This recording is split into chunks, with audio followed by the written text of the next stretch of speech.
The sharp crack of a revolver tore through the velvet quiet of a Boston study like the voice of God passing judgment. A woman stood frozen in the doorway, the smell of burnt powder thick in her throat, staring at her husband's body crumpled across the polished desk. Across the room, his brother met her eyes with a small, satisfied smile, the smile of a man who had just solved every problem he ever had in a single pull of the trigger. Hundreds of miles and a world away under a bruised October sky, the Overland stage thundered into the mud of Stevensville, Montana territory. A solitary man waited at the station, still as stone thumbs hooked in his suspenders, Winchester resting easy in the crook of his arm.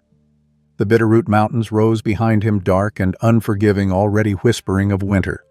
He had sent for a plain, practical widow who could endure hard mountain life. What stepped down from that coach carried fire secrets and the shadow of a hunter on her heels.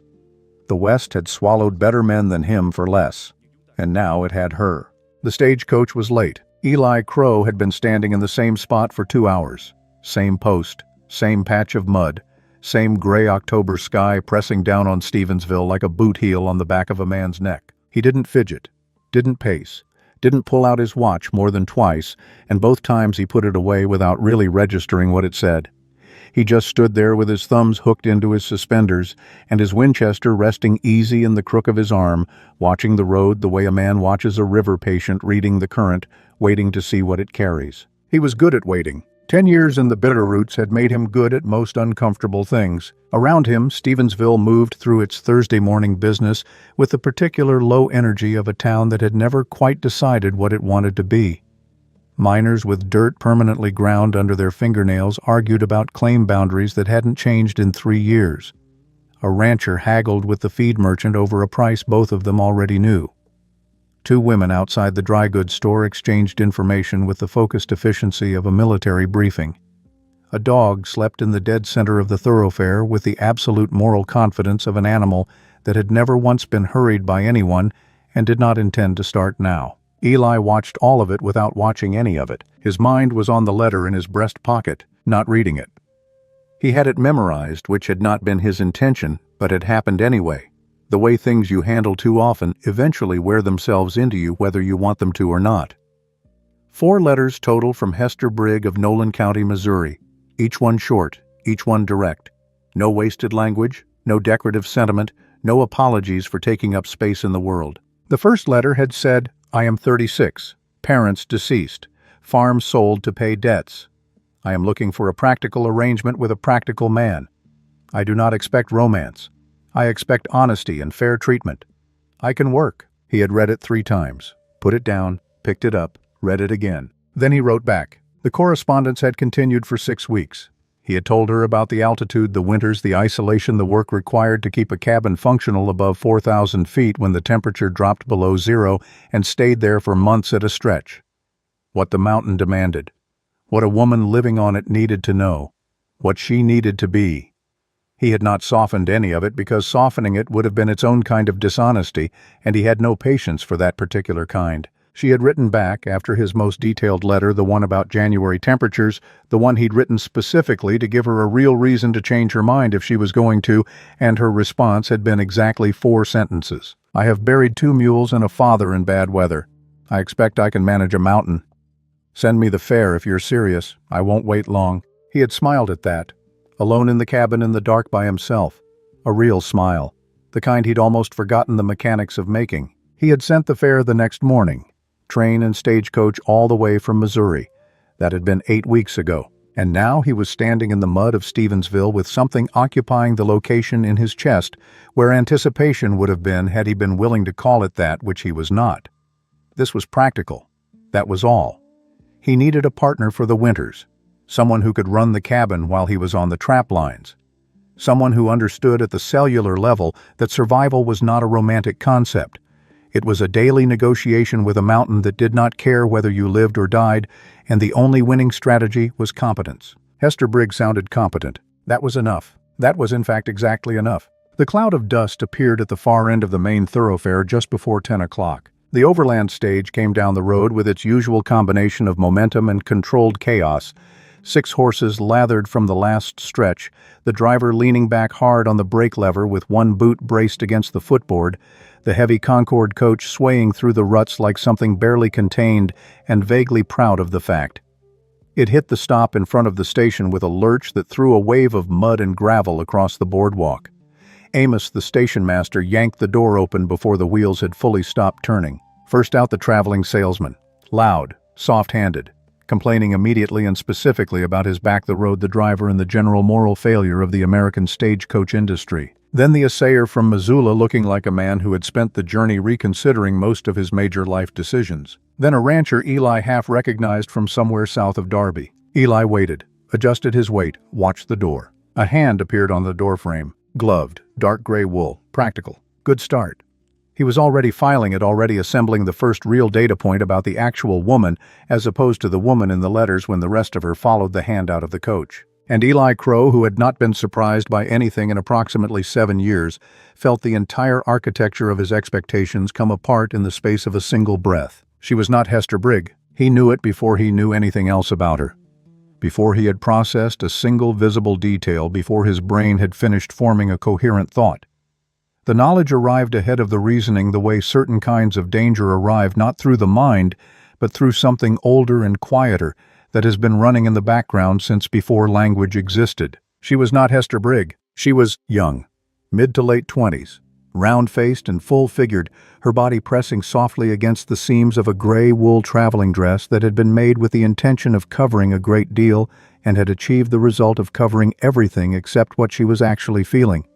Dark hair that had escaped whatever arrangement it had started the journey in, curling now in damp, loose strands against the back of her neck and along her temples. Skin pale as clean flour, the particular pallor of someone who had spent years indoors deliberately, not by choice but by circumstance.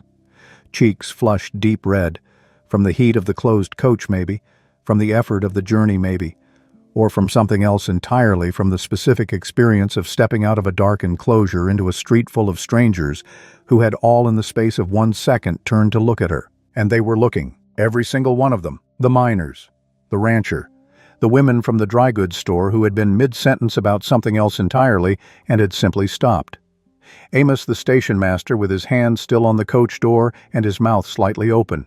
Even the dog, which had apparently decided that this particular moment was worth waking up for. Eli watched them look. Then from the direction of the saloon, low male carrying just far enough a laugh. Not the laugh of someone who found something genuinely amusing.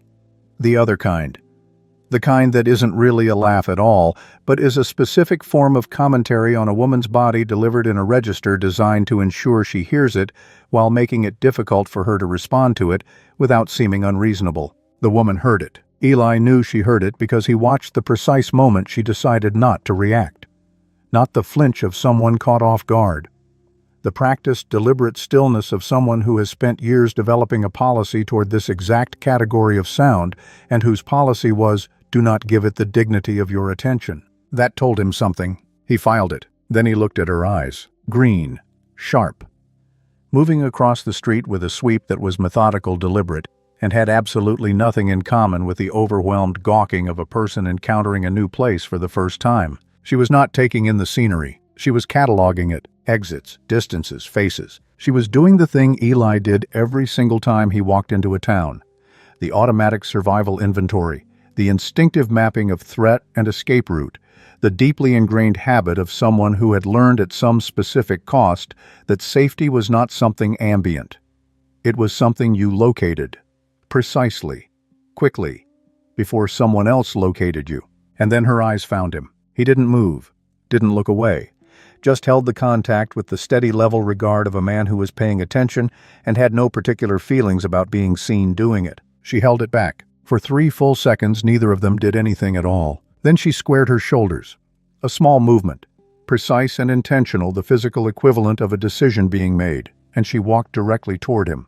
She was halfway across the boardwalk when Eli saw the man across the street. Gray bowler hat. Pressed sack suit, dark immaculate, and entirely wrong for Stevensville in the specific way that only someone who had traveled from somewhere else and hadn't bothered to dress for where they were going could be wrong. Standing in the shadow gap between the livery stable and the tack shop, positioned with the particular practiced casualness of someone who had chosen that exact spot for reasons that had nothing whatsoever to do with shade. He was holding a folded piece of paper. moving his eyes from the paper to the woman's face, back to the paper, back to her face. Eli had seen that specific sequence of movements exactly twice before in his life. Once outside a saloon in Butte, once on a train platform in Missoula. Both times the man doing it had been working for someone with significant money and a specific problem they wanted handled without the inconveniences of official process or public record. Retriever, not a lawman. Lawmen had posture, they wanted the badge visible, wanted the authority to enter a room before they did. This man was engineering the opposite, his own invisibility, staying precisely outside the natural sight line of someone not specifically looking for him, keeping his movements small, his presence calibrated to stay below the threshold of notice. Professional, expensive, patient, the kind of man you hired when you wanted something brought back quietly, or when you were not particularly invested in whether it came back alive. The woman was 4 feet away now, 3. She had not looked across the street, had not seen him yet. "Are you Mr. Eli Crow?" she asked. "Boston." The accent was unmistakably completely Boston, the vowels long and deliberate, the consonants landing with the crisp precision of someone who had been formally taught to speak, rather than simply absorbing language from the people around her. Not a syllable of Missouri, not a breath of Hester Brigg anywhere in it. "I am," Eli said. She looked at him with an expression that was simultaneously doing an enormous amount of complicated work, projecting confidence containing what he was increasingly certain was genuine panic, and doing both at the same time with partial and uneven success. "And unless you're lost," he said quietly, "you're standing in the wrong town." Something shifted behind her eyes. Recalculation. Fast. "I am not lost." Her hands were trembling. She had pressed them into the folds of her skirt, which would have concealed it from nearly anyone who wasn't specifically watching for it. "I am here in response to your correspondence. I am your bride." The word sat between them in the muddy October air. Bride. Eli looked at her. She looked back. The street noise continued around them as though it hadn't heard. "The hell you are," he said. Not loudly, almost gently. The tone of a man delivering a fact that the other person isn't going to enjoy, but that remains regardless a fact. "I sent a ticket to Hester Brigg, farm woman from Missouri. You sound like you spent your childhood reading Shakespeare in a room with good curtains." She opened her mouth, closed it. The lie was assembling itself behind her eyes. He could practically see the component parts moving into position, and then something in her seemed to calculate the precise distance between whatever she had prepared and what was actually standing in front of her, and conclude that the gap was not bridgeable. "People change," she said, which was not technically a lie. But it was the least convincing thing Eli had heard since the traveling salesman had claimed his patent tonic cured gout in 17 days or your money back. He was about to tell her to get back on the stagecoach. The rational thing, the sensible thing.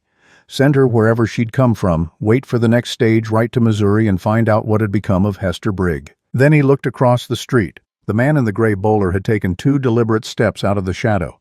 His right hand was moving toward the inside of his coat. Eli crossed the remaining distance in 2 strides. He put his body between the woman and the livery stable, gripped her elbow not hard, not roughly, just with the definitive pressure of someone who needs something specific to happen immediately and cannot negotiate about the timeline. "Your baggage," he said at the register of ordinary conversation. "Where is it?" She blinked. "Just one trunk. Amos." He raised his voice without raising it, the particular carrying quality of a man who had spent years making himself heard across open terrain. A silver dollar left his fingers toward the station master. "The trunk. My wagon. Now." "Mr. Crow." She was attempting to withdraw her arm, not forcefully enough to break the grip, but enough to register an objection. "You are—" "I'm not," he said. "Smile, take my arm, walk to the wagon, do not look across the street." A pause so brief it could only be measured in heartbeats. "Who?" she said. "Gray hat, livery stable. He has had a photograph of your face out for the past 5 minutes." Eli kept his gaze forward. Easy. A man walking with a woman. Nothing more. "I have seen his kind before. They do not work for sheriffs." The pause this time was different, longer. The quality of it changed. "If he takes me," she said very quietly, "I will hang." Eli said nothing to that. But he kept walking. And after 1 second, 1 single second of what he suspected was a very rapid and very thorough assessment of every available option, she took his arm properly. Both hands. A grip that had nothing delicate about it whatsoever. "There is nothing to smile about," she said through what appeared from the outside to be a perfectly composed expression. "No," he agreed. There isn't. They walked to the wagon. The road out of Stevensville climbed without warning and without apology. Samson and Delilah knew the switchbacks the way they knew everything through the body, through muscle memory, through whatever passed for accumulated wisdom in mules, which Eli had come to believe was considerably more substantial than most people gave it credit for. They didn't require direction on this stretch. They required only the occasional reminder that forward remained the correct direction. The woman sat on the hard wooden bench beside him and did not speak. The town fell away below them. The smell of horse manure and coal smoke and crowded human proximity dissolved gradually into pine and cold granite and the sharp mineral edge of approaching snow. Not today, probably not tomorrow, but soon. The sky was doing what October skies did in the Bitterroots, burning briefly and brilliantly through shades of amber and copper before what seemed like a deliberate decision to go serious about the coming season. She shivered. He could see it without looking at her directly. The small involuntary contractions of a body losing its argument with the altitude and the dropping temperature. The gray wool dress, he understood now, had been constructed for Boston for the chilly parlors and drafty church pews, and the modest negotiable cold of a coastal October that had never encountered real winter and wouldn't have known what to do with it. Montana October was not interested in comparison. She did not ask for a blanket, did not say it's cold or can we slow down or how much further or any of the dozen reasonable complaints the situation would have fully justified. Just sat there, straight-spined, shivering, watching the tree line go past. 1 hour, then 2. The light went copper, then the bruised purple-gray of a mountain evening, arriving ahead of its scheduled time. The temperature dropped with it, not the gradual, polite cooling of places that were trying to be considerate about the transition, but immediately and completely the way a door opens onto outside air. She was shaking in earnest now. Small, contained tremors she was clearly working to suppress, with results that were only partial. Still, she said nothing. Eli watched the trail, watched the tree line on both sides, watched her in the peripheral vision he had developed over a decade of living in country where everything that intended to cause you harm moved just outside your direct line of sight. Her spine was still straight. He would give her that. "All right," he said. The words broke the rhythm of hooves and wheels and wind like a rock dropped through ice. She didn't startle. He noticed that. 5 miles behind us," he said. 3,000 feet below. No one to hear anything and nowhere you could go that I couldn't follow." He kept his eyes on the trail ahead. "So, who are you?" 4 seconds of silence. "I told you, I am—" He pulled back on the reins. Samson and Delilah stopped, expressed their displeasure briefly, then settled. The silence that rushed in around the stopped wagon was the particular silence of High Place's immense total, the kind that makes a person sharply aware of the precise fact of their own heartbeat and nothing else. He turned on the bench, looked at her directly, fully, for the first time since they had left the street. "Hester Brigg," he said, "told me in her 3rd letter that she broke her left arm when she was 12 years old, fell from a fence post, said it healed crooked and bothers her whenever the cold comes." He looked at her left arm. "Your arms are straight as fence rails." She said nothing. Hester Brigg said she spent 8 years behind a plow after her father's back gave out, said her hands were more callous than skin by the time she turned 20. He looked at her hands folded in her lap with the practiced arrangement of someone who had been taught that a woman's hands should be composed and visible at all times. Soft, not a mark on them anywhere.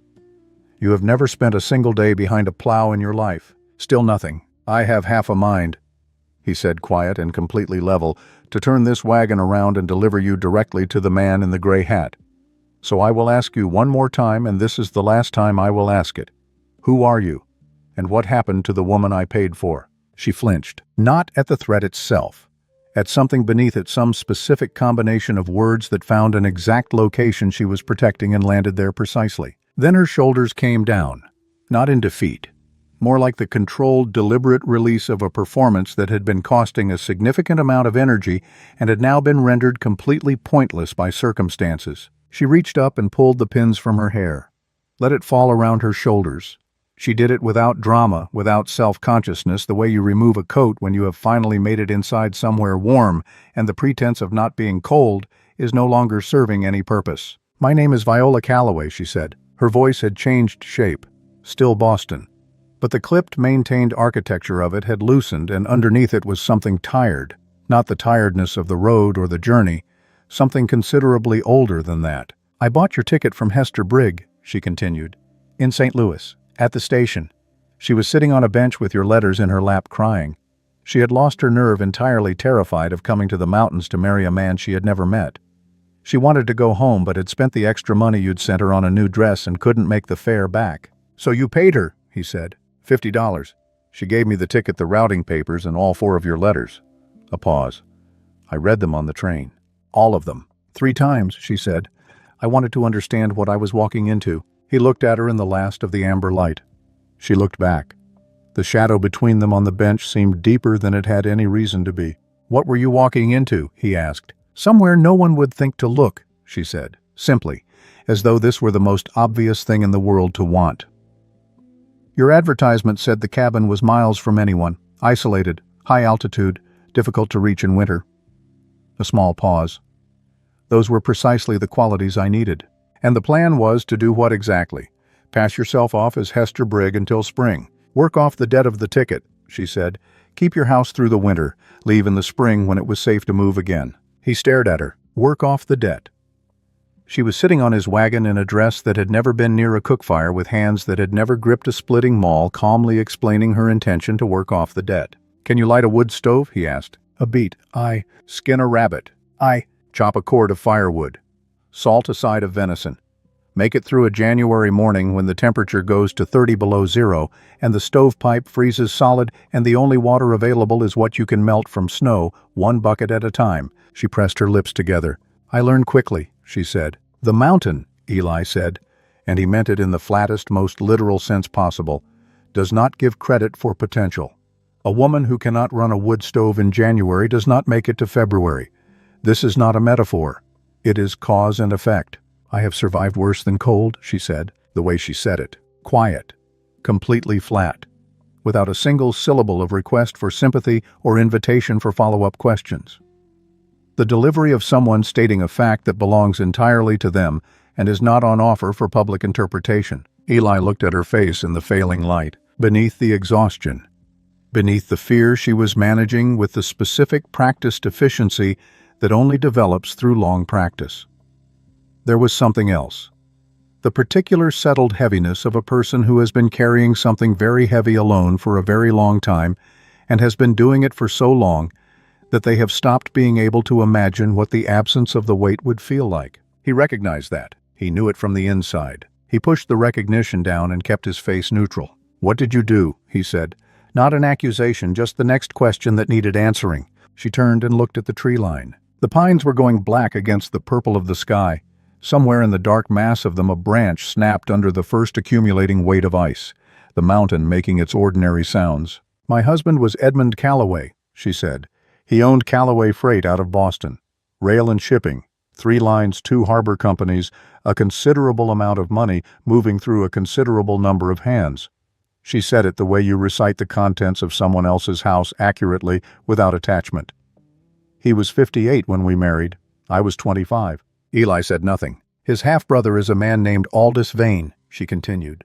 "Aldous managed operations. Edmund managed capital. For the 3 years I was in that house, I watched Aldous move company funds into private accounts. Slowly, carefully, small amounts distributed over long periods, which is precisely how you accomplish something like that without it becoming immediately obvious to the people who ought to be watching." "You kept records," he said. She looked at him, a small direct assessment moving behind her eyes. "I kept records," she confirmed. "Why?" "Because I could see where it was going," she said. "A man who steals everything from his brother's company needs his brother to be permanently unable to object, and there is only one way to make that permanent." The wind moved through the pines, cold, deliberate. 8 weeks ago, Viola said, Edmund was shot in his study, his own revolver, his own desk drawer. She stopped, selected the next words with the careful precision of someone navigating a specific minefield they had memorized the layout of.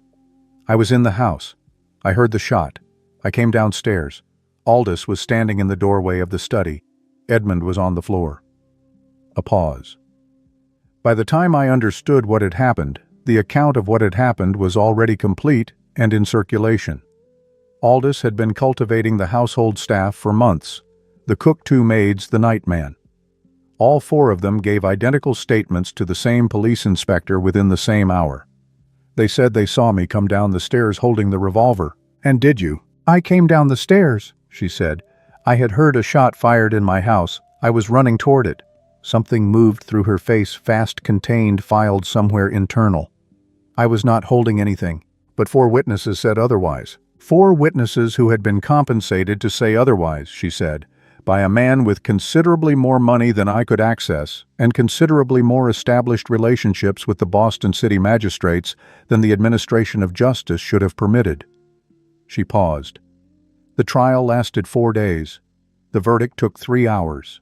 Eli was quiet for a long moment. He looked at the road ahead, at the first stars beginning to push through the purple above the narrow channel of sky between the tree lines on either side. "You were going to hang," he said. "I was scheduled to hang," she corrected with a precision that was its own kind of thing. "I bribed a prison guard with my mother's brooch. Diamond. The last object of any value I still had access to that Aldous hadn't managed to acquire during the legal proceedings." A sound that was not quite a laugh. "I went directly to the train station afterward, which is precisely where I encountered Hester Brigg and the man following you. Silas Ford," she said. The name changed the shape of her voice when she said it, sharpened it, made it more careful, the way a voice gets around something it has had reason to think about many times. "He's a Pinkerton, but not the kind they deploy after bank robbers. He works private contracts, wealthy clients with problems requiring resolution without public record or official process."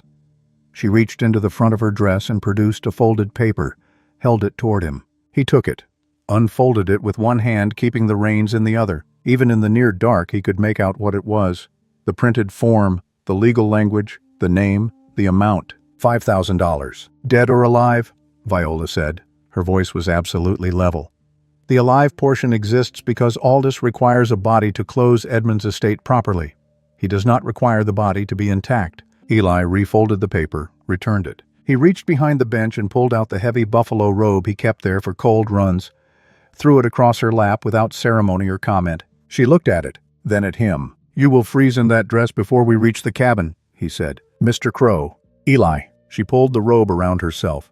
The relief that moved through her body was immediate and involuntary, and she made no attempt to conceal it. "Eli," she said, "why are you doing this?" He cracked the reins gently. The mules lurched back into motion. "I'm not doing anything yet," he said. "I'm making a decision about a situation that climbed into my wagon without an invitation. That's a different thing." She considered this. He could feel her considering it beside him. "And the situation," she said carefully, "what does it require?" "Tonight it requires you to reach the top of this mountain without freezing to death." He kept his eyes on the trail. "Tomorrow requires something else." "What?" "Honesty," he said. "Complete honesty. No more of what happened in town.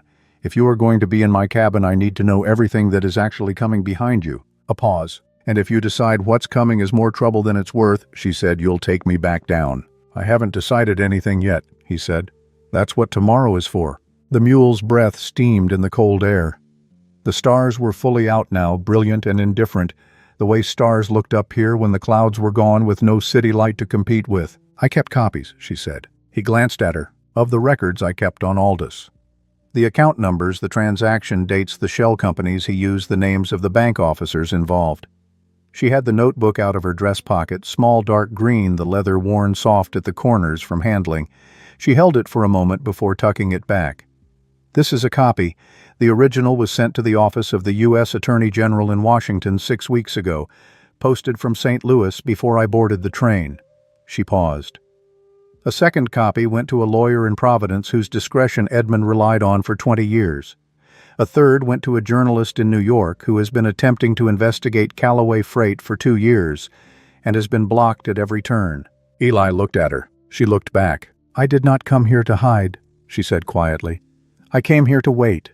There is a meaningful difference between those two things." He turned back to the trail. Several things were rearranging themselves in his understanding of the situation currently sitting beside him on his wagon bench. "You came here to wait," he said. "For the evidence to reach people with the authority and independence to act on it," she said. "For Aldous to believe I had simply run and disappeared. For enough time to accumulate that when I resurface the federal case is already in motion and his money can no longer redirect it." She paused. "Ford being here is a complication, but it is a manageable one. You think?" "I think," she said, "that I have managed considerably worse with considerably fewer resources available to me, And I think that Silas Ford is a Pinkerton and not a fool, and when this federal case breaks into the open, he will have a strong personal interest in being positioned on the correct side of it." He looked at her again. She was shivering slightly despite the robe. Dark hair loose around her shoulders, face pale with cold, and with the specific exhaustion of someone who has been operating under continuous pressure for a long time. Green eyes, steady and direct, running calculations on something continuously. "You planned all of this," he said. "I planned what I could plan," she said. "The rest I am improvising as circumstances require." Eli turned back to the trail and said nothing for a long time. The cabin appeared when it always appeared, not when you were expecting it, but when the mountain had decided you had climbed enough. A low structure of unpeeled logs on a rocky shelf above a frozen creek, one window lit amber from within by the banked fire he had left that morning, stovepipe trailing a thin thread of smoke into the black sky. Small, solid, entirely indifferent to what she thought of it. He pulled the mules to a stop, climbed down, walked around and held up his hand. She looked at his hand. A brief, complicated look. Then she took it, and he helped her down from the bench, and she immediately sank to the ankle in snow and made no sound whatsoever about it. Inside, he stoked the stove, added birch until the iron belly went cherry red, and the single room began releasing the cold it had been holding all day.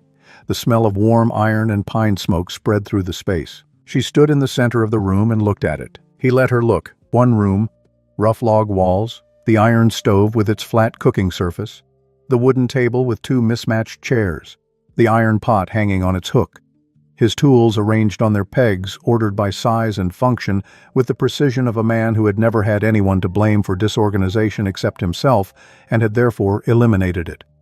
His bunk against the far wall, the single blanket folded with geometric accuracy. Small, functional, built entirely for survival and making no apologies for the omissions. "The lean-to off the back," he said, "has a second bunk.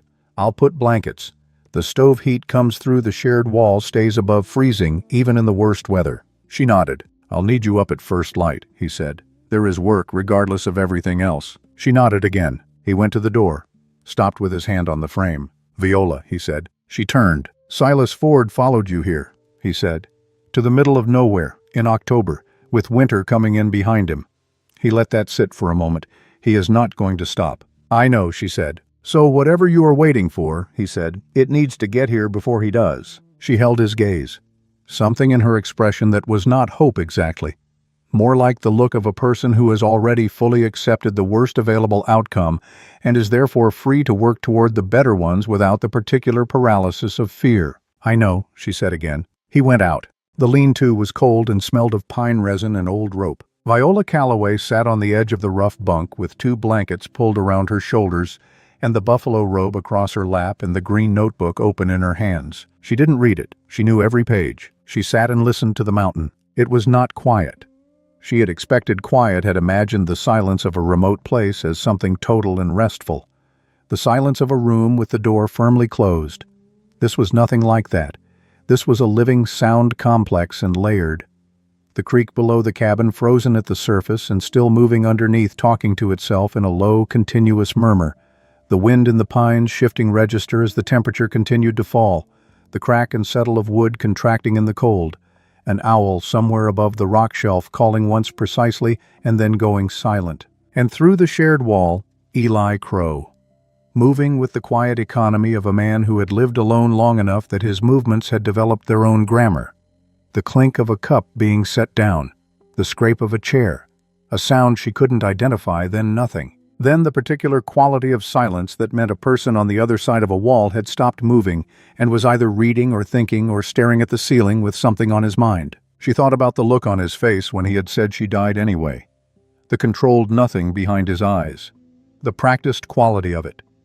The look of a man who has learned that certain rooms in himself cannot be safely visited in the presence of other people and has accordingly installed locks. She had learned the same thing. Different room, different teacher. She tucked the notebook back into her pocket. The evidence was in 3 places. The lawyer, the journalist, the federal office. 6 weeks gone already. It needed, she had done this calculation many times, always arriving at approximately the same number, perhaps 2 more months, to generate the kind of institutional momentum that Aldous Vane's money and connections could not quietly redirect or suppress. 2 months. She was almost certain the mountain could be survived for 2 months. The cold was already doing interesting things to her toes. Almost certain. Outside, the owl called once more, clean and decisive.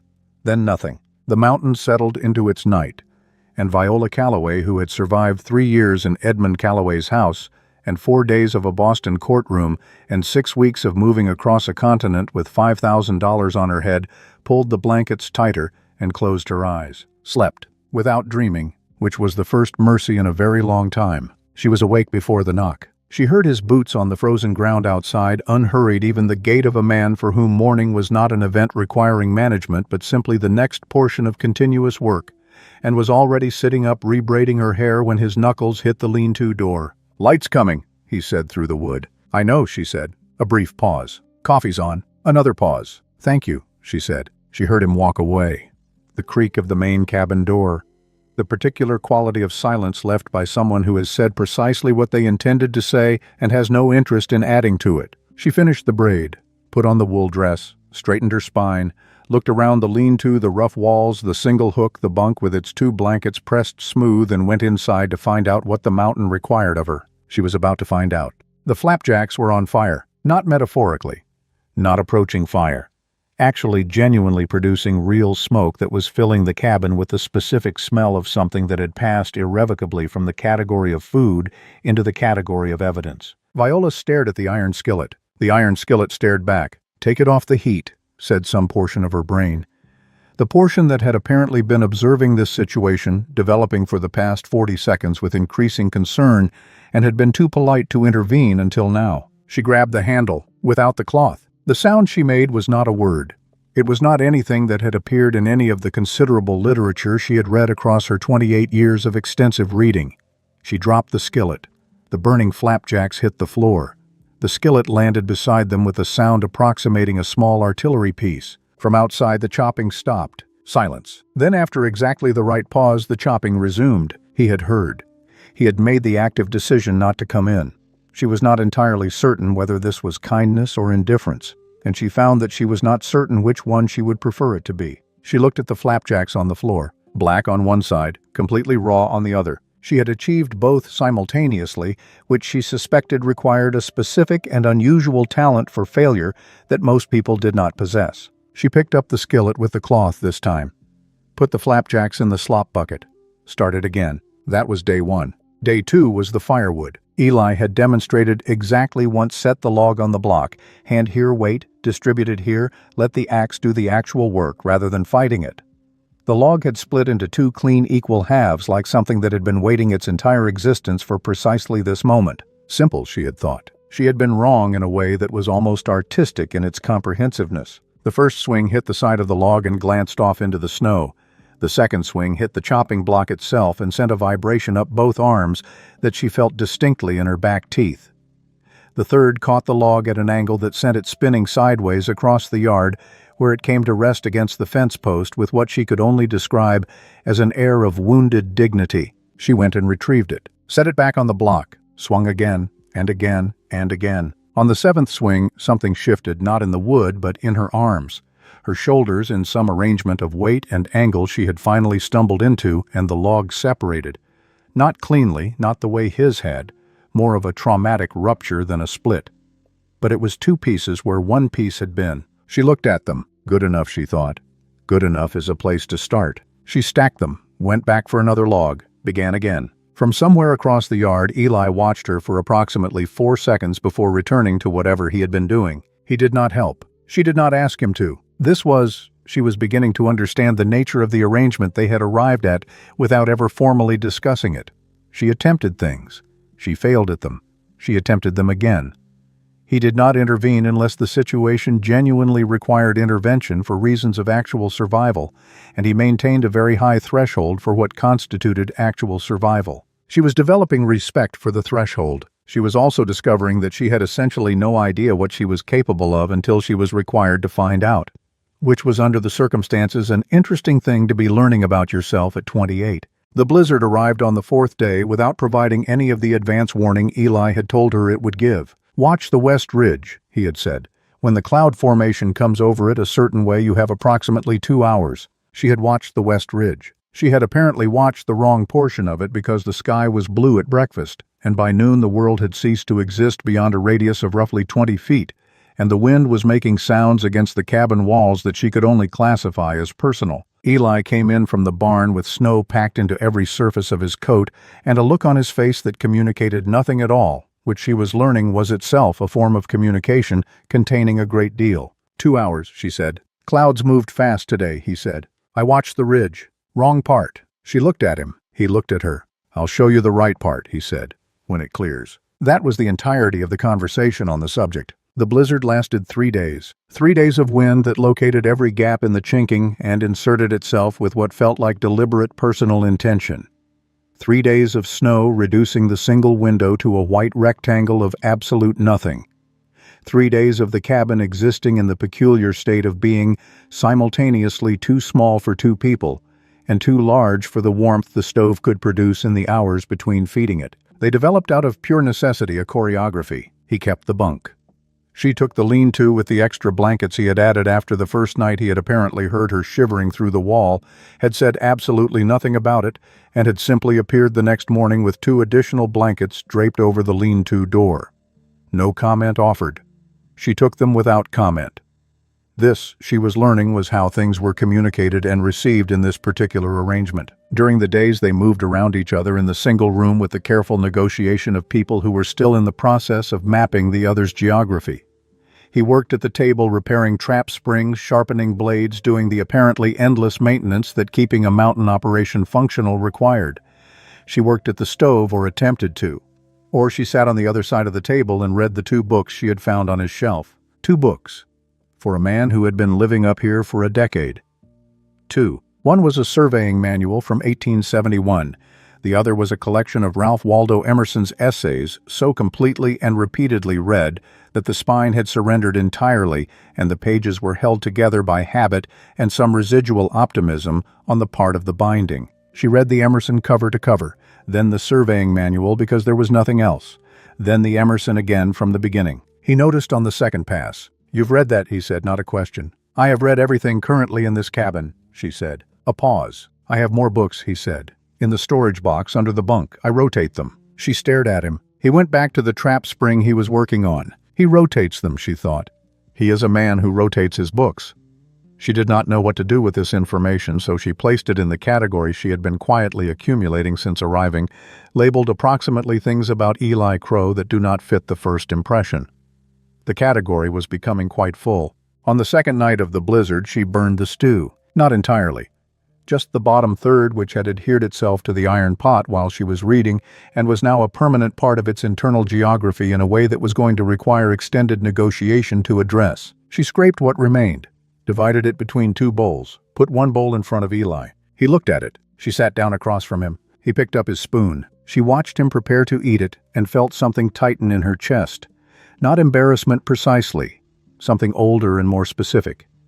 The anticipatory contraction of a person who has spent years learning to brace before a reaction arrives. Reading the air for what was coming, he ate the stew. He did not say anything about it. Not 1 word, not 1 look.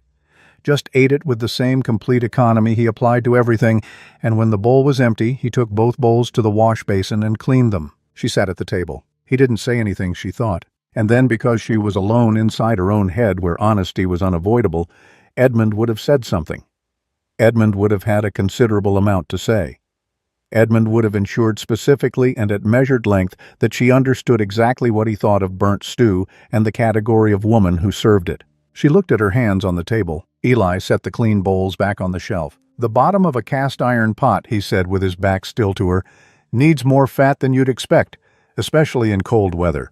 The iron contracts and the food makes contact with it faster. She looked at the back of his head. I'll remember that, she said. He turned around, poured coffee, brought a cup to the table and set it in front of her without making any kind of occasion out of it. Went back to his chair and his work. She wrapped her hands around the cup. More fat than you'd think, she thought. That is his way of telling me it wasn't my fault. She drank the coffee. It was very good coffee. She had not expected that either. On the 3rd evening of the blizzard, the wind stopped between one breath and the next. Complete stop. As though someone had simply changed their mind about the entire enterprise. The silence that replaced it was enormous. vast and pressing and somehow louder than the wind had been, the way that absence can sometimes be larger than presence. Eli set down the snare trigger he had been whittling, looked at the ceiling as though reading something inscribed there. "Storm's done," he said. "Yes," she said. She was sitting on the floor near the stove, mending a tear in the hem of her skirt with a bone needle and thread from the sewing kit she had found in the third drawer of his storage box. She had asked permission before opening the box.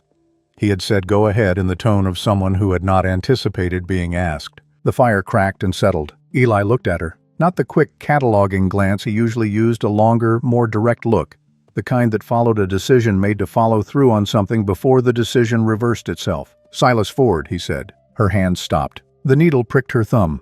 A small, precise point of blood welled up. She looked at him carefully. "That is the name I gave you," she said. "It's the name that kept coming back to me," he said. He set down the piece of wood he'd been working. "I recognized his type in town. Spent the first night here trying to locate where I'd seen it before. Missoula 3 years ago. Different case. A woman accused of stealing from her employer. The employer had arranged the books himself, moved the funds himself, used her as the explanation afterward. Ford was working that case." He paused. "The woman didn't survive to stand trial." The fire. The silence. "I'm not running from Ford specifically," Viola said. "I know," he said. "You're running from Aldous Vane. Ford is the instrument. But instruments have their own calculations to make. And Ford is smart enough to understand that Aldous Vane's interests and his own are not permanently the same thing." She looked at him. "He has been thinking about this," she realized. "For 3 days, while I burned the stew and broke the kindling and read his Emerson twice through, he has been thinking about the actual shape of the problem." "You think he'll change course?" she said. "I think he may already be changing course," Eli said. "A man like Ford takes a job, then reads the evidence, then starts doing arithmetic. And the arithmetic eventually produces a different number than the man who hired him intended." "The notebook," she said. Aldous gave Ford a version of events. Ford is not a fool. If the numbers don't match the story, a single-shouldered shrug. The most economical expression of uncertainty she had ever seen performed. Men like Ford do not maintain loyalty to men who have allowed them to look stupid. She turned this over. He is not wrong, she thought. He may be right in a way I have not fully accounted for in my calculations. She did not say this out loud. She filed it under things about Eli Crow that do not fit the first impression and went back to her mending. "Why do you know so much about how men like Ford think?" she asked. A pause. "My father was a lawman in Ohio," he said. "For a time." "For a time, until he wasn't," he said. The sentence had the quality of a door closing. She recognized the sound. She had several of those doors herself. She didn't push. This was also part of the choreography they had developed. There were rooms in him that had their own visiting hours, and none of those hours were now. She understood that arrangement from the inside. 4 days after the blizzard cleared, Eli taught her to read the weather. Not in abstract language. In practice, both of them outside in the freezing pre-dawn blue, looking at the same stretch of sky above the same ridge, him pointing at things she didn't initially see. "The cloud there," he said. "See how the bottom edge is completely flat? That means high moisture content. Snow coming. When? Tomorrow or the day after? Depends on that." He pointed west at something she couldn't yet differentiate from the surrounding sky. "If the wind shifts before noon tomorrow, if it holds day after." She looked until she could see it. The edge, the particular flatness of it, the way it sat against the sky differently from the formations surrounding it. "All right," she said. "Now that one." He pointed north. An entirely different formation, wispy high, catching the early light so that the edges turned faintly orange.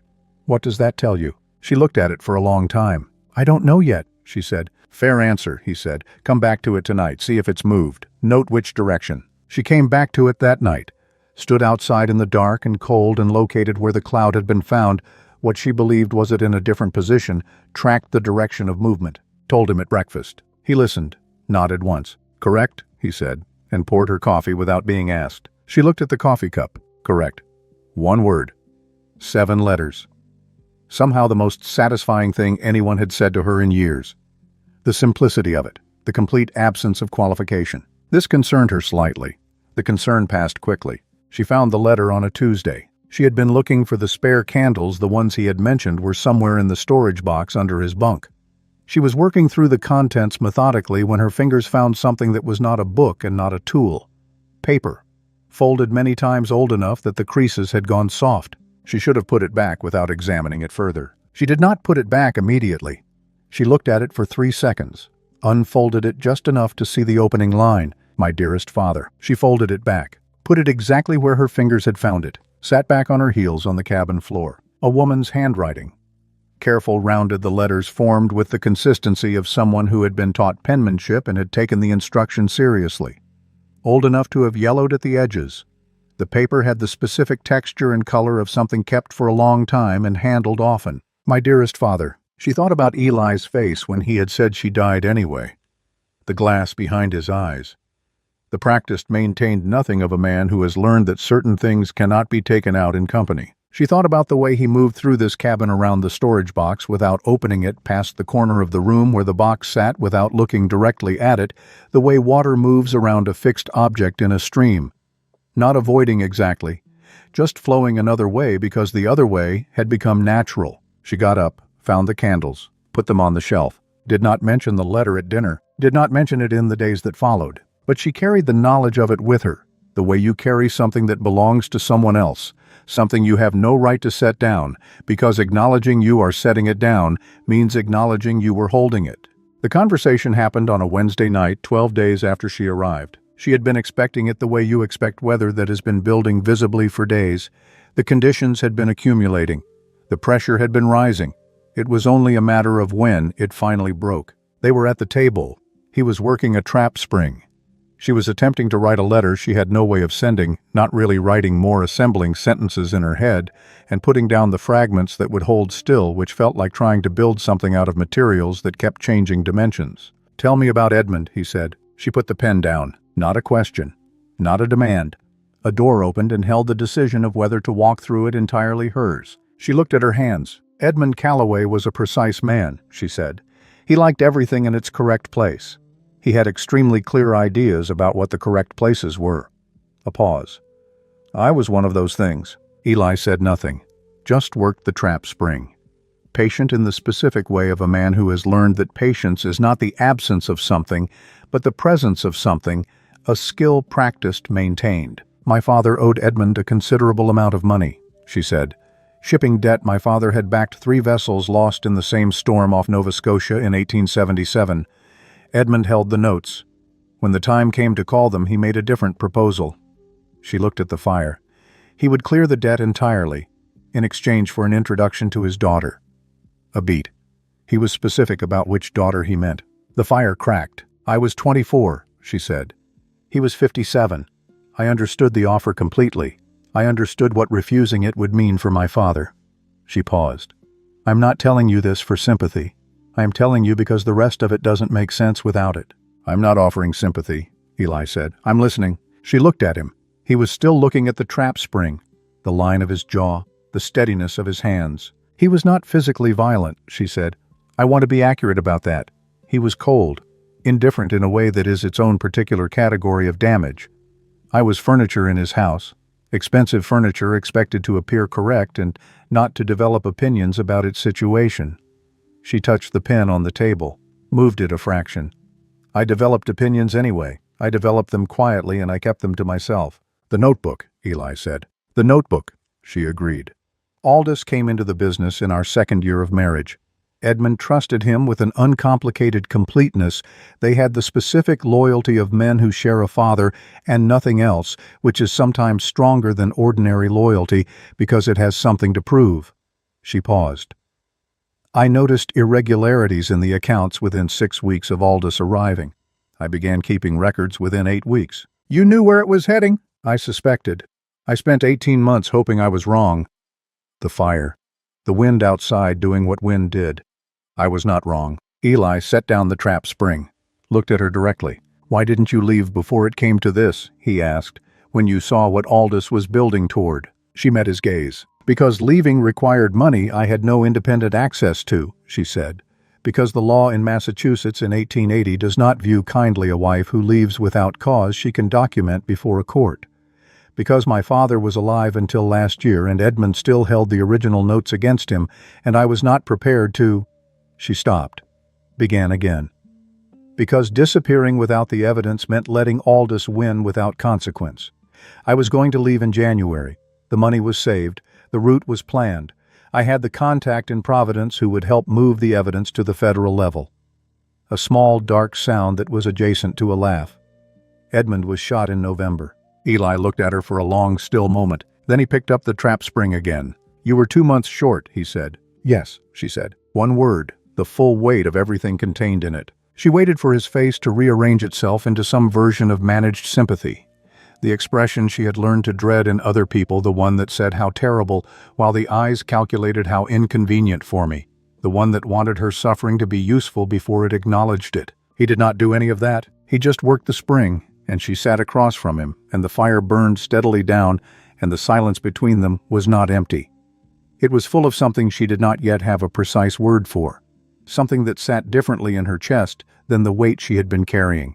Something that did not require her to justify herself further or prove the severity of what she had been through or make her experience convenient for anyone else. Just space. Enough space to have said the thing. My wife's name was Eleanor, Eli said. She looked up. He was still looking at the trap spring. The set of his jaw had altered a small change, the kind that only registers if you have been watching someone's face long enough to know it. She was from Dayton, he said. She came out here because I asked her to, because I was young enough to be stupid and believe that a person who loves you will follow you into difficulty without it costing them anything. His hands had gone still. The first winter was harder than I had told her it would be. Harder than I had been honest with myself about. A pause. Her father came in February, said she was coming home, that he had not raised his daughter to freeze on a mountain for a man who couldn't provide a proper house. The fire, the wind, she didn't want to go, he said. I heard her tell him that. I heard them argue on the other side of that wall for 2 hours. He looked up, not at Viola at the wall itself, at a specific section of it that he had apparently been not looking at for some time. And then I heard her go. She went with him, Viola said. She went with him, he said, because he was her father, because she was 23, because he told her that what I could offer was not sufficient. His jaw tightened once released. They traveled 2 days to reach Stevensville. There was a storm, not a significant one by this mountain's standards. Ordinary February cold at this altitude. He set the trap spring down. She wasn't dressed for it. She had come up in October before the real cold established itself. She didn't have the right. He stopped. Viola waited. She made it to Stevensville, he said. But she was sick when they arrived, and there is no doctor in Stevensville. There is a man who claims to be a doctor. His voice was completely flat. The particular flatness of something that has been worked smooth over years of being returned to. She died 4 days after arriving. Neither of them moved. Her father wrote me a letter, Eli said. 1 sentence. He said she had taken a chill on the journey and that it was a tragedy. He did not say he was sorry. He did not say... He stopped. The muscle along his jaw moved once. He did not say anything else. Viola looked at him, at the landscape of his face in the firelight. A man who had carried this alone for however long it had been, long enough that it had become structural, long enough that the grief had calcified into something load-bearing, something you built around rather than through. The letter in the storage box, she said quietly.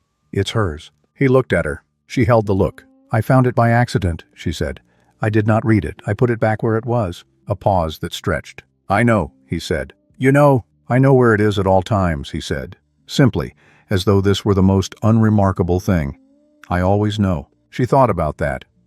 I always know. 10 years of always knowing.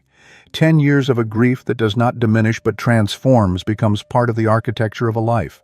Something you accommodate, build around, navigate by. I'm sorry, she said. Not the managed version. Not the expression calculated to demonstrate appropriate feeling. Just the plain words plainly meant. He nodded once. The acknowledgement of a man who does not know with any confidence what to do with condolence but is making an honest effort to receive it. Then he picked up the trap spring again. It's why I stepped in front of you in town, he said after a moment, when I saw Ford. She looked at him. Because of Eleanor, she said. Because I know what it looks like, he said, when a man with money and a grievance sends someone after a woman who has run out of places to go. He turned the spring in his hands. And I know exactly what happens when no one gets in the way. The fire burned. The wind moved through the pines outside, and Viola Calloway sat across from Eli Crow in the small, warm room and felt something shift in her chest that she had not felt in a long time. Not gratitude, she knew. gratitude, and it was smaller than this, more transactional in its nature. Not relief. Relief was the absence of fear, and the fear was still present, a steady background frequency she had learned to function around. This was something else. This was the specific sensation of being seen. Not her situation, not her usefulness, not the quality of her evidence, not her capacity to survive a Montana winter, not any of the things she had been valued or assessed for. Her, just her. She looked down at her hands on the table. The hands that had been dropping flapjacks and glancing axes off logs and mending skirts with bone needles. The hands that still had no real calluses but were showing the first faint redness of real work. Of cold. Of a life beginning slowly to leave its marks on her. She turned them over. I am still here, she thought. I am still here and I am not done. The knock came on a Thursday. Midnight, perhaps slightly after. 3 knocks. Deliberate. Evenly spaced. Not the frantic hammering of genuine distress, and not the uncertain tap of someone unsure of their reception. 3 measured knocks, the knock of a man who has arrived at a decision and is executing it without unnecessary drama. Eli was at the door before she had fully surfaced from sleep. She heard the bar slide, the cold draft as the door opened.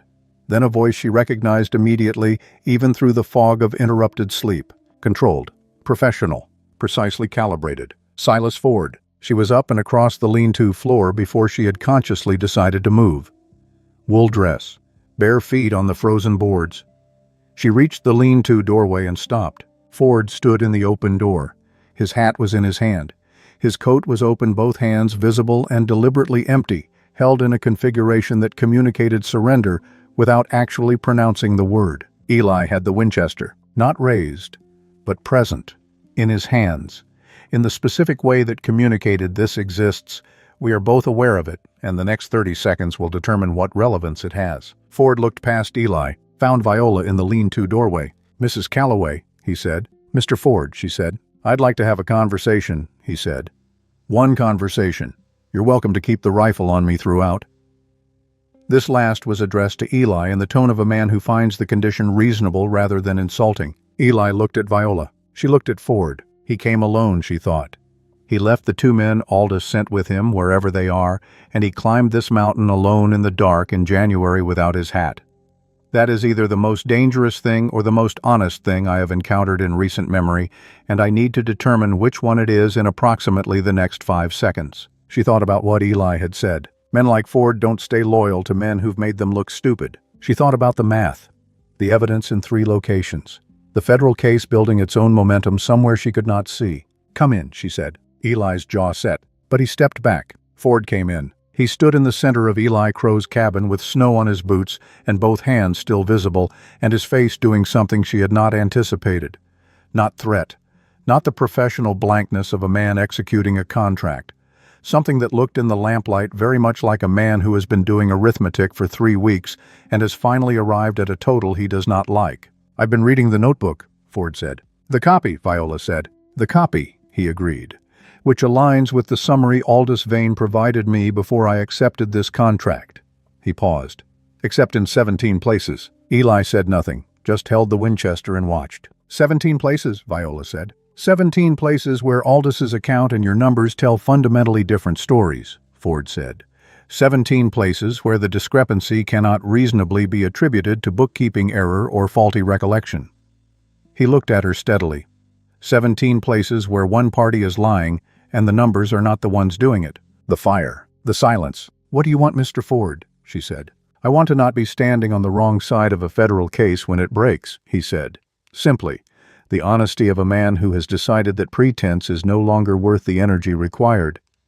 I want to be the man who helped build the case, not the man who was paid to bury it. Viola looked at him for a long moment. Then at Eli. Eli looked back, the rifle still in his hands, the decision forming on his face not yet complete but close. If I give you a sworn statement confirming the figures in that notebook, she said to Ford, will you testify before a federal court regarding the terms of the contract Aldous Vane offered you? Ford did not hesitate. Yes, he said. And the 2 men he sent with you. A small pause.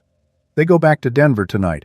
I'll report that you weren't here. She looked at Eli one more time. He gave her nothing with his face, which was she had learned how he gave her everything. Your call that nothing said. You know this situation. You know what you're doing. I am here regardless. She looked back at Ford. "Sit down, Mr. Ford," she said. "I'll make coffee." Ford sat. Eli lowered the Winchester. Not completely. Partway. And Viola Calloway went to the stove in her bare feet on the freezing floor and built up the fire and put the pot on. She moved through it with the ease of a woman who had been doing this for years. Who knew the rhythm of this stove, the particular way the damper needed to be set, the amount of time the water needed before it was ready. Which was she realized exactly what had happened, without planning it, without noticing the specific moment it happened. She had come here to hide. And somewhere in the interval between the burnt flapjacks and the split kindling and the Emerson essays and the firelight conversations, she had done something else entirely. She had arrived. Strange, she thought, watching the water begin to move in the pot. Strange the places you end up when you are running for your life. She poured 3 cups and brought them to the table.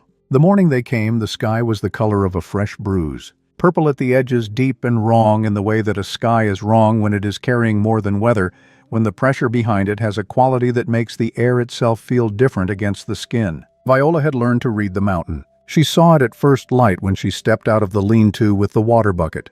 Stopped. Looked up. Felt the specific quality of the cold, not the clean biting cold of a normal January morning, but something heavier. Pressurized. Storm coming, she thought. Then she heard the horses. Not Samson and Delilah. Wrong sound entirely. Samson and Delilah moved with the patient, unhurried rhythm of animals that had made this particular route 1,000 times and had developed no feelings about it in either direction. These horses were moving fast. Pushed. The irregular, stressed rhythm of animals being driven harder than the terrain recommended by someone who either didn't know the terrain or didn't care. 2 horses, coming up the North Trail. Not the main trail. The North Trail was longer, steeper. Approaches from a direction that kept you invisible longer. The route you would take if being seen coming was something you were specifically trying to avoid. She stood in the yard with the water bucket in her hand and understood in the space of a single inhale exactly what was happening. Ford had told the 2 men to go back to Denver. Ford had believed that's what they would do. Aldous Vane had apparently made supplementary arrangements. She dropped the bucket. Ran. Eli. She hit the cabin door with her shoulder. He was already awake, she could tell from the quality of the silence inside, the particular alert stillness of a man who is listening, rather than the deeper total stillness of sleep. North Trail, she said, 2 horses, moving fast. He was out of the bunk in a single movement. Boots already on, she noticed that filed it. He sleeps with his boots on, and the Winchester was in his hand before she had finished the sentence. Ford, he said. Ford went down 3 days ago, she said.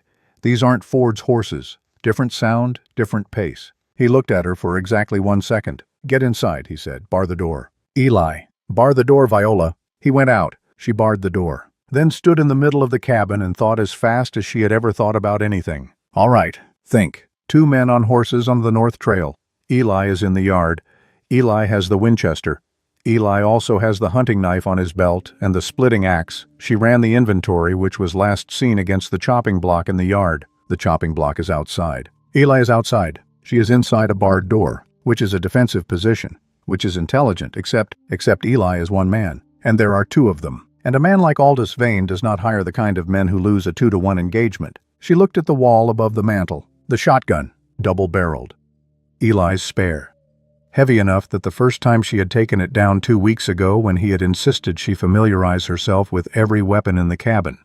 A conversation she had privately found somewhat alarmist at the time and was now profoundly grateful, for she had staggered under the weight of it before she found the balance point. She crossed the room, dragged the chair to the hearth, climbed up, took it down. Still heavy. It was always going to be heavy. Her arms were stronger than they had been 6 weeks ago. Not strong, not anywhere near Eli's strong, but measurably stronger than they had been, and she could hold it. She had held it before. Under controlled circumstances. These were not controlled circumstances. That's fine, she told herself. You have never once in the past 8 weeks operated under controlled circumstances. Your entire existence since November has been the direct opposite of controlled circumstances. You are at this point practically an expert. She broke the breech. 2 shells. Brass. Present. She closed it. Went to the window. Outside, Eli stood in the center of the yard, Winchester raised, facing the North Trail, the frozen creek behind him and the cabin at his back, the specific stillness of a man who has chosen his ground and will hold it. The horses came through the trees. 2 men. both dismounting before their horses had fully stopped, both moving with the efficient choreography of people who had done this kind of thing often enough to have developed opinions about doing it well. One went left, one went right, flanking automatic the movement of people who had worked together before. Professional, expensive. The man on the left was larger, heavy through the shoulders, moving with the deliberate weight of someone who used mass as a primary strategy. The man on the right was smaller, faster, already working his way toward the corner of the cabin, toward the chopping block, toward the axe. "That's far enough," Eli said. His voice carried across the frozen yard with the clean, carrying authority of a man who had spent years making himself heard in open country and knew exactly how much force was required. Both men stopped. For approximately 2 seconds. "Send the woman out," the bigger one said. "No," Eli said. One syllable, the complete and total statement of his position. The big man moved his coat aside, showed the revolver at his hip, not drawing it, demonstrating its presence. The oldest negotiating gesture in existence. "We're not here to hurt anyone," the big man said. "Just to bring her back." "To a man who contracted you to kill her," Eli said. A pause. "Don't know anything about that," the big man said. "Yes, you do," Eli said. "And so do I. And we're going to stand here and pretend we don't until one of us does something about it. Only one of us walks away from that. It won't be you." The smaller man had reached the corner of the cabin, 3 feet from the axe. Eli tracked it in his peripheral vision. He would have to shift angle to address it, redirect the rifle, take his aim off the bigger man, which was exactly what the smaller man was positioning himself to force. They've done this before, Eli thought. Exact same move. Keep dividing attention until the choice becomes impossible. He held the Winchester on the bigger man, felt the geometry of the yard, the distances, the angles, the narrow space between the available outcomes. Come on, he thought, to the situation, to the math of it. Give me something. He heard the cabin door, not the bar lifting. The bar lifting made its specific sound, the heavy oak scraping against the iron brackets.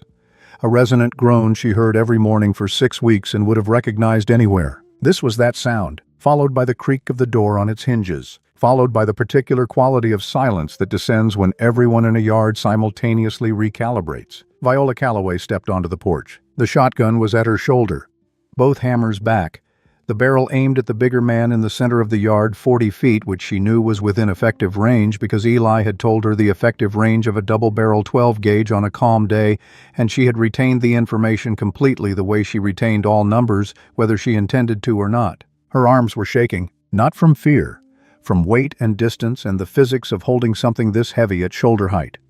The shaking was purely mechanical. It had nothing to do with what was happening behind her eyes. Behind her eyes was very quiet, very clear. "Put it down," she said. Her voice came out steady.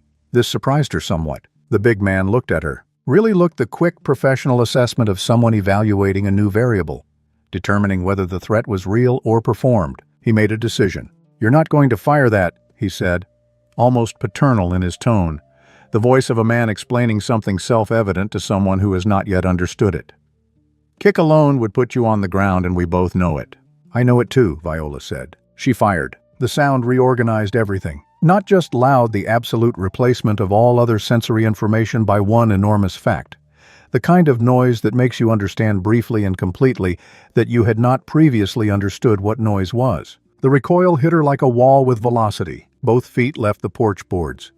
She hit the doorframe with her shoulder, bounced off it, and went down hard onto her back on the porch, and lay there for exactly 1 second, staring up at the bruised purple sky while the world rang solidly around her. The shot had gone left. She knew it had gone left, had felt the barrel drift in the instant before the trigger broke, felt it, and been unable to correct in time. The buckshot had shredded the fence post 6 feet from the big man and showered him with fragments of wood and snow. Not a hit. Not nothing, because the big man had flinched, had thrown his weight sideways involuntarily, had lost the steady footing he'd been maintaining, and the smaller man at the cabin corner had thrown both arms up by reflex, had turned toward the blast, had taken 3 steps backward away from the chopping block, away from the axe, and Eli Crow had moved. He moved the way the mountain moved, without announcement, without visible preparation, with the total and committed force of something that has made its decision and is executing it. He dropped the Winchester, no time to aim, both men moving, and crossed the yard in 5 strides toward the smaller man who saw him coming and reached for his revolver and nearly made it. Nearly. Eli took him with a shoulder hit. Full weight. The smaller man left the ground briefly and returned to it against the fence in a snowdrift with a sound that comprehensively removed him from the current conversation. The big man had his revolver clear. Eli spun, got his hand on the man's wrist before the barrel came level, wrenched sideways. The revolver went into the snow. Then Eli's forearm was across the big man's throat, and both of them were going down the big man's boots, scrabbling at the ice for purchase.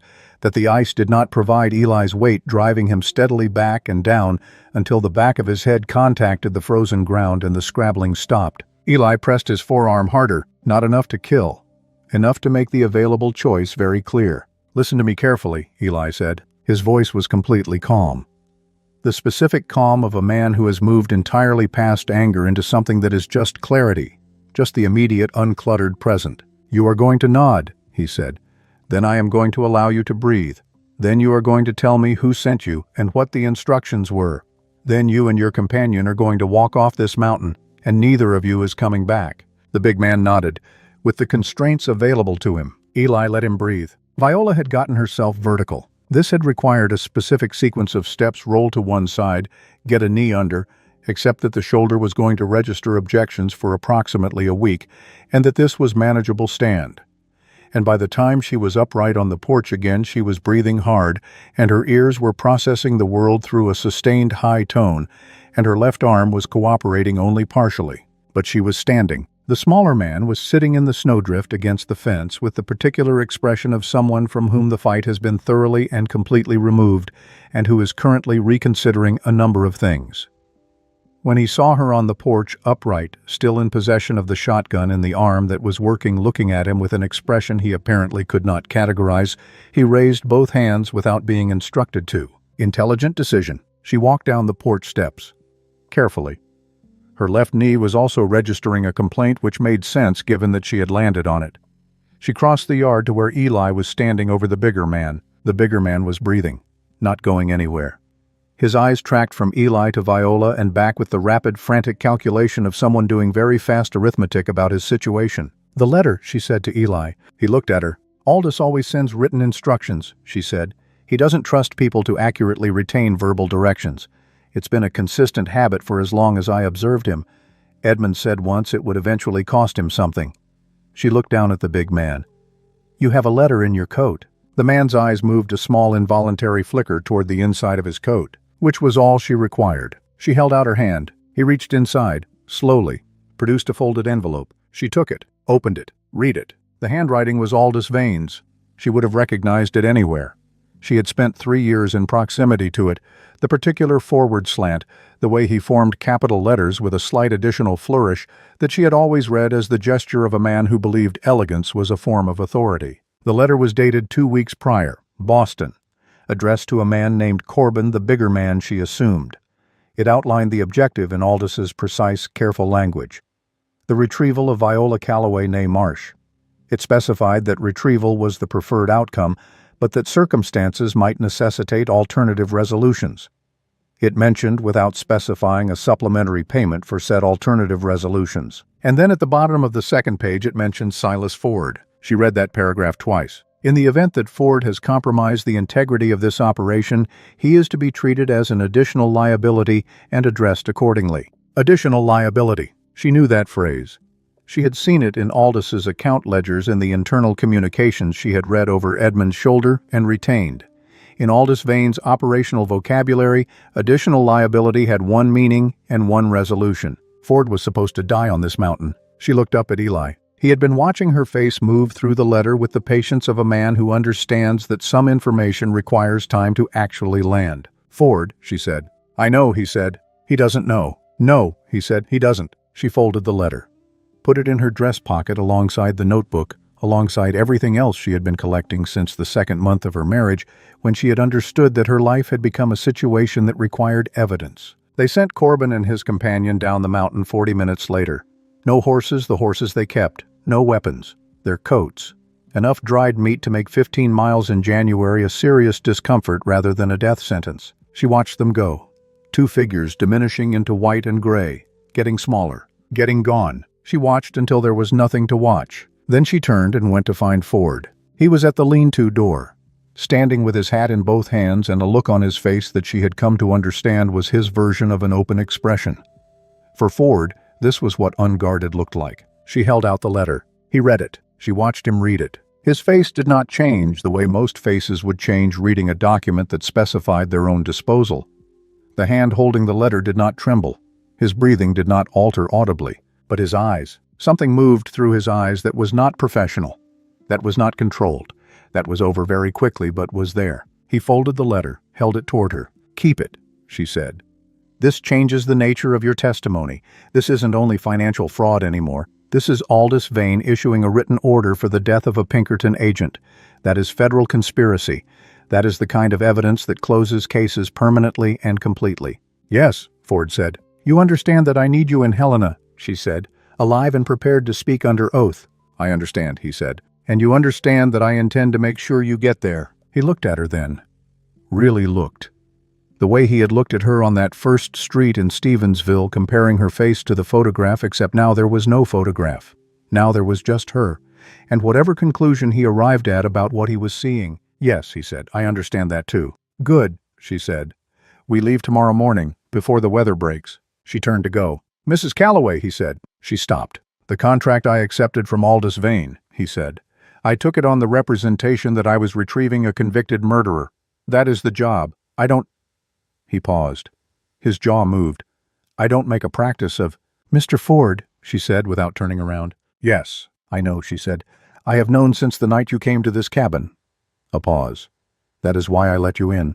She went inside. That night was the last night. She knew it without knowing it consciously, the way you know a season is ending not from any single day, but from the accumulation of small signals. The quality of the light, the smell of the air, the feeling of something preparing to shift into whatever comes next. She sat at the table after Ford had returned to the barn, and Eli had banked the stove and come to the table with his coffee. The two of them in the warm room. The familiar smell of pine smoke and iron and the specific combination of warmth and cold that was the smell of this place that she had come to recognize the way you recognize something that means safety. She had not expected to recognize that smell again. "Tell me about Helena," she said. "Federal courthouse," he said. "Judge Harriman, 12 years on the bench straight. Not the type whose decisions are available for purchase." He turned the cup in his hands. "I know his clerk from several years back. He'll get us in without delay. And if the Washington filing hasn't moved far enough—" "It has," he said. 6 weeks is enough time." "You can't know that. I know it took 11 days for my letter to reach Eleanor's father in Dayton from this cabin," he said. "Washington is a shorter distance." She was quiet a moment. "The journalist," she said. "In New York," he said. "You sent him the same evidence 6 weeks ago. A journalist who has been blocked from this story for 2 years with a complete evidentiary package finally in his hands." He paused. "How long do you think he waited before printing it?" She had not fully followed this line of reasoning to its conclusion. She had been so focused on the official channels, the legal filings, the federal process, the documented record that she had not accounted for what a journalist does when the story he has been trying to tell for 2 years finally arrives on his desk, fully assembled. "He would have printed it within 2 weeks, she said. 3 at the outside, Eli said. "Which means by now—" "The story is already out," he said. "Boston knows. New York knows.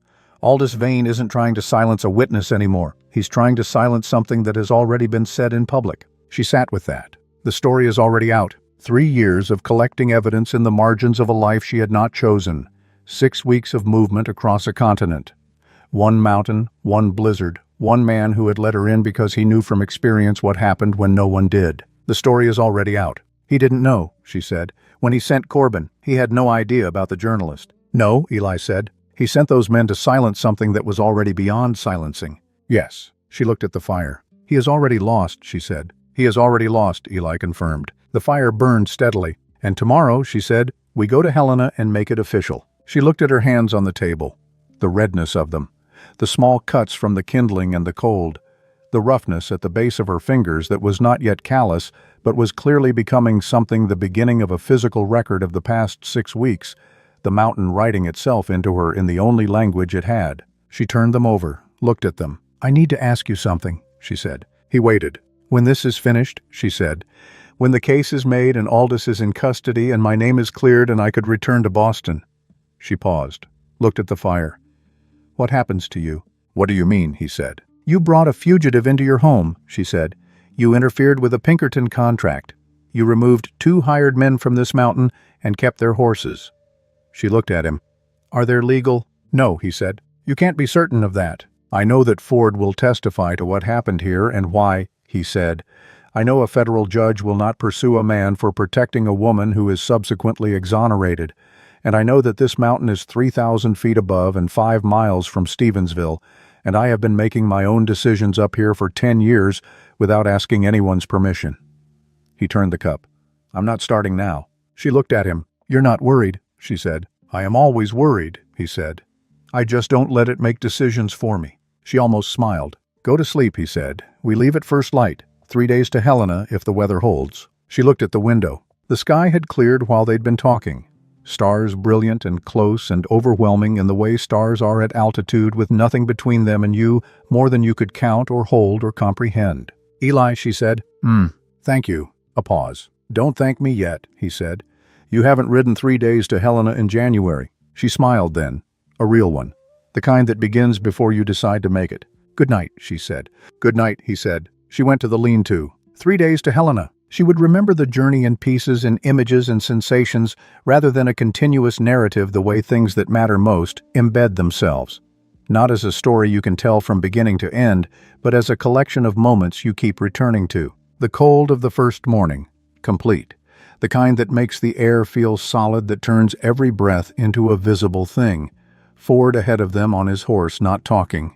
Eli on the wagon. Her beside him, wrapped in the buffalo robe, watching the mountain fall away beneath them and feeling the strange doubled weight of grief and relief that comes with leaving a place you had not expected to love. The second night at a way station outside Granite. The 3 of them around a fire the keeper built without questions, in the manner of a man who had learned that people traveling in Montana in January had their reasons, and that his job was the fire and not the reasons. The particular ease that had developed between the 3 of them, 3 people who had been through something together and had arrived at the understanding that nothing further needed explaining. The third morning. The valley opening below them. The first sight of Helena rising from it, buildings, streets, smoke from 100 chimneys ascending into the cold, clean sky. Viola had looked at it for a long moment from the ridge. She had thought, "I have lived in cities my entire life, and I have never once been as glad to see one as I am right now." She had also thought, "I have been on a mountain for 6 weeks, and I have never once been as reluctant to leave anywhere." Both of these things were simultaneously true. She was getting used to that. The federal courthouse in Helena was doing its best to appear serious. Columns, heavy stone, windows designed to communicate authority before a word was spoken. The complete architectural vocabulary of institutions that want you to understand before you've set foot inside that they are not to be trifled with. Viola Calloway walked up the steps in a gray wool dress that had survived a Montana winter with dignity, if not elegance. Green leather notebook in her dress pocket, Aldous Vane's letter on her person, a Pinkerton agent at her left shoulder, a mountain man at her right. She had been in a courtroom before. She had sat in a Boston courtroom for 4 days and listened to the story of her own life being told by people who had been adequately compensated to tell it incorrectly. This was different. This was her, walking in, on her own feet, with her own evidence, with her own words. Judge Harriman was a small man with large eyebrows and the expression of someone who had spent 12 years on the federal bench hearing implausible things and had developed the capacity to evaluate their plausibility without allowing his face to participate in the process. He listened to Viola for 2 hours. He asked 7 questions. Each one landed precisely on the place in the account where a less attentive listener would have allowed something to pass unexamined. She answered all 7 without qualification. He examined the notebook. He read Aldous' letter twice. He listened to Ford's account delivered in the flat professional tone of a man who has selected truth as his strategy and is implementing it without embellishment. Then Judge Harriman looked at the window for a moment. Then he looked back at Viola. "Mrs. Calloway," he said. "Yes," she said. "The office of the U.S. Attorney General in Washington received a package bearing a St. Louis postmark approximately 5 weeks ago," he said. "It has been under active review." He paused. "I received a telegram from that office 2 days ago." She did not move. "Aldous Vane was taken into federal custody in Boston 4 days ago," he said. "The charges are extensive. The evidence, according to my colleague in Washington, is—" He paused, appearing to locate the right word. "Comprehensive." She heard it. Aldous Vane was in custody 4 days ago. While she was still on the mountain. While she was still standing on the porch of a log cabin in the Bitterroots with a shotgun she could barely lift. While she was still technically a convicted murderer with a price on her head. Aldous had already been arrested. "There is also the matter of your conviction in Massachusetts," Judge Harriman continued. He folded his hands on the desk. "That will require a formal process of review which will not be instantaneous. But given the nature and volume of evidence against Mr. Vane, and given the testimony already received from several members of the Callaway household staff who have, in light of recent developments, substantially revised their earlier accounts."